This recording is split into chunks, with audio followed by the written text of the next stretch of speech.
Hello అండి.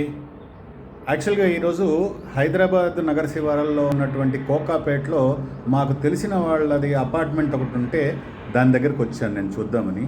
అక్కడికి వచ్చిన తర్వాత చుట్టుపక్కల అలా బాల్కనీలో నుంచి చూస్తుంటే ఇదిగోండి ఇలా కనిపించింది. దగ్గరగా చూస్తే ఏం చేస్తున్నారండి? కొండలని మలిచి తొలిచి ఆకాశ హృమ్యాలని వాళ్ళు నిర్మిస్తున్నారు. ఆకాశానికే నిచ్చెనలు వేస్తున్నారు.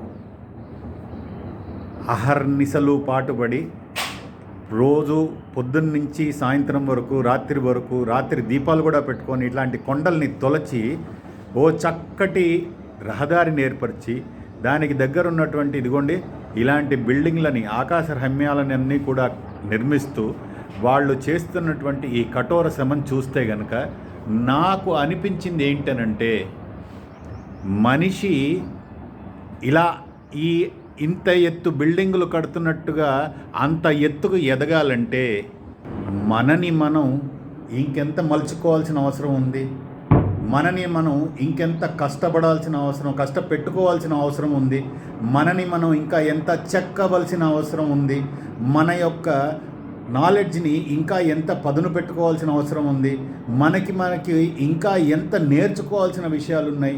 ఇవన్నీ ఒక్కసారి ఆలోచిస్తే ప్రకృతి, మన చుట్టూ ఉన్నటువంటి ప్రకృతే మనం ఏం చెయ్యాలి, ఏం సాధించాలనే దానికి సమాధానాలను ఇస్తూ ఉంటుంది.